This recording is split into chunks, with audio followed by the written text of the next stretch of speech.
देश भर में शोक की लहर दौड़ गई है। भारत के दिग्गज उद्योगपति रतन टाटा का निधन हो गया है।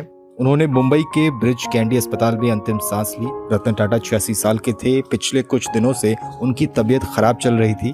दरअसल बुधवार की शाम में उनकी तबीयत ज्यादा बिगड़ने की खबर आई थी, जिसके कुछ घंटे बाद ही उन्होंने दुनिया को अलविदा कह दिया। रतन टाटा का जाना देश के लिए एक बड़ी क्षति है।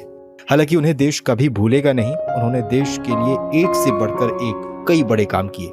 टाटा ग्रुप को ऊंचाइयों पर पहुंचाने में रतन टाटा की सबसे बड़ी भूमिका रही। उन्होंने देश और आम लोगों के लिए कई ऐसे काम किए जिसके लिए उन्हें हमेशा याद किया जाएगा।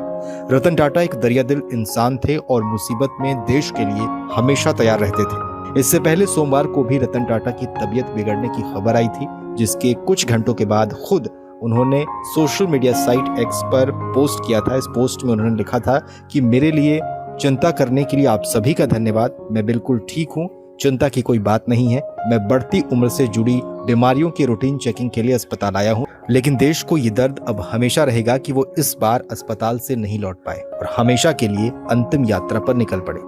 अरबपति कारोबारी और बेहद दरियादिल इंसान रतन टाटा 86 साल के थे। 28 दिसंबर 1937 को उनका जन्म हुआ था। वो साल 1991 से लेकर 2012 तक टाटा ग्रुप के चेयरमैन भी रहे और इस दौरान उन्होंने बिजनेस सेक्टर में कई कीर्तिमान स्थापित कर देश के सबसे पुराने कारोबारी घरानों में से एक टाटा समूह को बुलंदियों तक पहुंचाया। रतन टाटा की शख्सियत को देखें तो वो सिर्फ एक बिजनेसमैन नहीं थे, बल्कि एक सादगी से भरे नेक और दरियादिल इंसान थे। वो देश के लिए हमेशा आदर्श और प्रेरणास्रोत रहेंगे। वो अपने समूह से जुड़े छोटे से छोटे कर्मचारी को भी अपना परिवार मानते थे और उनका ख्याल रखने में कोई कोर कसर नहीं छोड़ते थे। इसके कई उदाहरण मौजूद हैं। गौरतलब है कि रतन टाटा को 1991 में ऑटो से लेकर स्टील तक के कारोबार से जुड़े समूह टाटा समूह का चेयरमैन बनाया गया था। चेयरमैन बनने के बाद रतन टाटा ने टाटा ग्रुप को एक नई ऊंचाइयों पर पहुंचा दिया। उन्होंने 2012 तक इस समूह का नेतृत्व किया, जिसकी स्थापना उनके परदादा ने की थी।